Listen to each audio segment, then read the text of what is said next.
venu à cette minute pour revenir à l'évangile.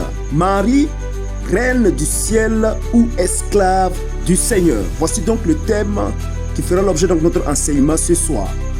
Nous lisons dans Luc chapitre 1 verset 38 une réponse de Marie à l'ange Gabriel. Il dit ceci: je suis la servante du Seigneur, qu'il me soit fait selon ta parole. Servante, le mot c'est doulé dans le grec qui veut dire simplement esclave, montrant ainsi l'attitude soumise de Marie. Oui, une attitude que Anne aussi avait exprimée dans 1 Samuel chapitre 1 verset 10 à 11, où elle se qualifie donc de servante du Seigneur. Marie, une sœur très humble, se voit comme une servante et dévouée qui est soumise à la parole du Seigneur. L'une des pires aberrations du christianisme, c'est d'avoir transformé cette soumission de Marie, celle-là même qui s'autoproclame humble servante de Dieu, en reine du ciel. Une telle dévotion à Marie est bel et bien de l'idolâtrie. L'exaltation de Marie pratiquée par la religion n'a aucune base scripturaire. Le concept de reine du ciel apparaît certes dans l'Ancien Testament en rapport donc avec la religiosité païenne de l'Antiquité. Cette notion vient des croyances assyriennes et babyloniennes qui prévalaient donc au temps de Jérémie le prophète, alors que Juda était donc dans l'apostasie.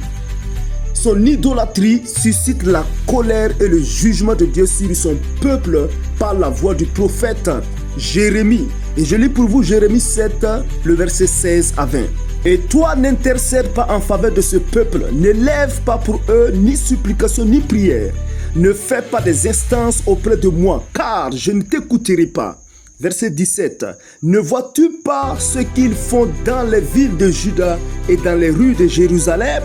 Les enfants ramassent du bois, les pères allument le feu et les femmes pétrissent la pâte pour préparer des gâteaux à la reine du ciel et pour faire des libations à d'autres dieux afin de m'irriter. Il est donc clair que cette notion de reine du ciel relève donc des divinités païennes et donc qui suscitait la colère de Dieu à cause de leur idolâtrie. Et malheureusement, Israël, le peuple de Dieu, a embrassé cette façon de croire qui s'oppose à la loi et à la parole de Dieu. L'idolâtrie fait partie des œuvres de la chair, citées dans Galates chapitre 5 verset 20. Et Jean voit le ciel dans Apocalypse et il nous dit que les idolâtres seront aussi dehors. Apocalypse 22 15. Rendre culte à Marie comme si elle était la reine du ciel revient à mélanger le paganisme et la vérité biblique, et cela est blasphémé contre le véritable roi du ciel. Il y a un seul roi au ciel et ce roi c'est Jésus-Christ. Notre sœur Marie, le mari de la Bible, c'est une femme dévouée au service du Seigneur, se considérant comme étant une servante, une esclave de Dieu. Puisse cette façon de voir Marie devant le Seigneur nous inspirer également pour que nous puissions nous considérer comme étant des esclaves de Christ, des esclaves de notre Seigneur. Si Marie n'est pas la reine du ciel, alors est-elle montée au ciel?